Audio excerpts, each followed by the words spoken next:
না, আপনার পায়ের জুতার ধুলা দিয়ে আমার আরশকে ধন্য করে যা।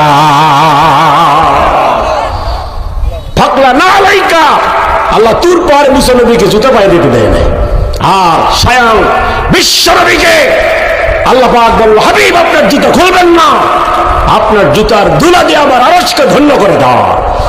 সুবহানাল্লাহ কি বাড়িতে বলবেন? বন্ধুগণ আমার, আল্লাহ পাক দেখলো তার হাবিব ভয় পেয়েছে।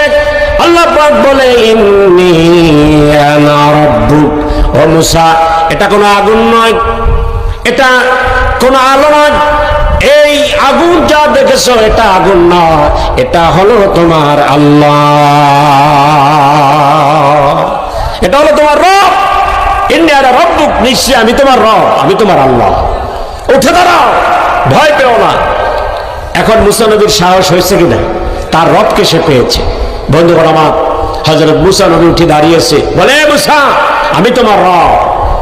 ইন্নী আনা রাব্বুক ফাকলা না আলাইকা ইন্নাকা বিল ওয়াদিল মুকদ্দাস তুয়া।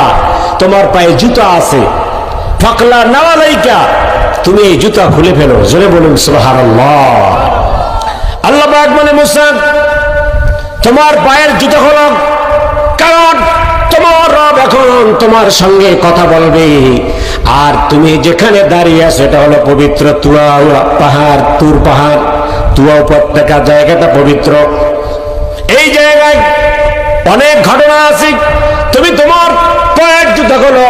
হযরত মুসা নবী নিচু হয়ে পায়ের জুতা খুলে ফেলল, সুরে মেরে দিল অন্য জায়গায়। আপনারা জানেন, মেরাজের রাত্রে যখন আমার আপনার কলিজান নবী, প্রাণ নবী, হৃদয়ের নবী মুহাম্মদুর রাসূলুল্লাহ, জোরে বলুন সাল্লাল্লাহু আলাইহি সাল্লাম, যখন আরশে আজিমে গেলেন, তার পায়ে চটি জুতা ছিল। কি জুতা? চটি জুতা ছিল। আল্লাহর আরশের পবিত্রতা রক্ষার জন্য নবী করিম সাল্লাল্লাহু আলাইহি সাল্লাম নিচু হয়েছেন, জুতা খুলবেন। আল্লাহ পাক বলে, হে আমার হাবিব, হাবিব আপনার পায়ের জুতা আপনি খুলবেন না, আপনার পায়ের জুতা আর ধুলা দিয়ে আমার আরশকে ধন্য করে যা।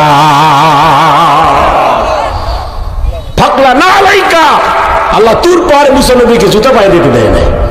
আর স্বয়ং বিশ্ব নবীকে আল্লাহ পাক বলল, হাবিব আপনার জুতা খুলবেন না, আপনার জুতার ধুলা দিয়ে আমার আরশকে ধন্য করে দাও।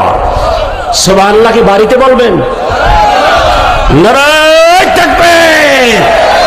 আল কোরআনের আলো, আল হাদিসের আলো। এখন বলেন, সমস্ত নবীরা সমান? সমস্ত আল্লাহ পাক নবীদের ভিতরে বলেছেন, তিলকা রাসূল ফাদ্দালনা বাদাহু আলা বাদ।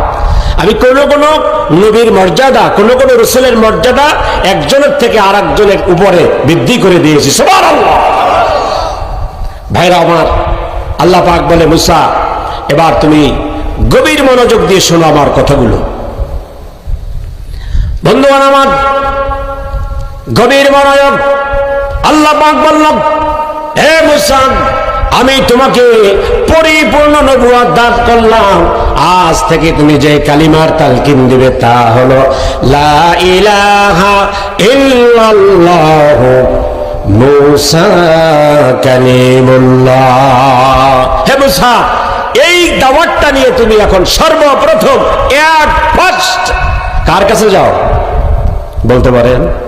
আল্লাহ পাক কোরআনে বলেন, ইযহাব ইলা ফিরআউনা ইন্নাহু তাগা। তুমি সর্বপ্রথম এই দাওয়াত নিয়ে ফেরাউনের কাছে যাও। কার কাছে? জোরে বলেন। হযরত মুসা নবী বলে, আল্লাহ আপনি আমাকে কোথায় পাঠাচ্ছেন?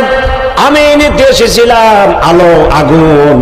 আমার স্ত্রী অন্তঃসত্ত্বা, প্রেগন্যান্সি, সন্তান সম্ভবা, ডেলিভারির ব্যথায় তিনি কাতরাচ্ছেন।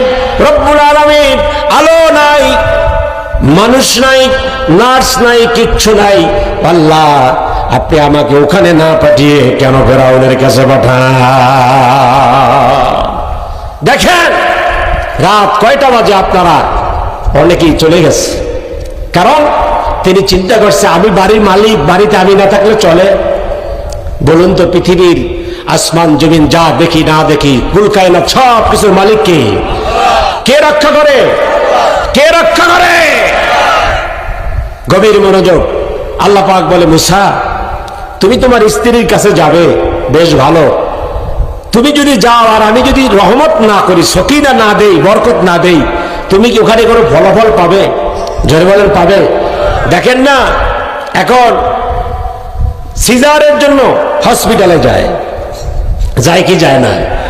আর আপনার গরু চকের মধ্যে, জমিনের মধ্যে বেঁধে রেখেছেন, গরু ডেলিভারি একা একা করেছে, বাচ্চা একা একা প্রসব করে বাচ্চা নিয়ে বাড়িতে দুপুরের সময় হাজির, আছে না নাই?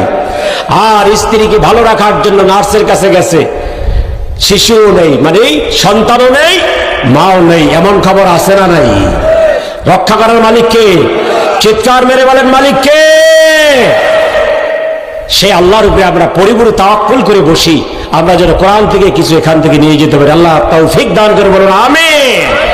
বন্ধুগণ আমার, আমরা যে কথা বলেছি শুরুতে, মুসা নবীকে আল্লাহ তুর পাহাড়ে বলল জুতা খোলো, আর স্বয়ং বিশ্বনবীকে আর শাহজিবে বলল আপনি জুতা পায়ে রাখুন, আপনার জুতা দিয়ে ধুলা দিয়ে যান। সুবহানাল্লাহ।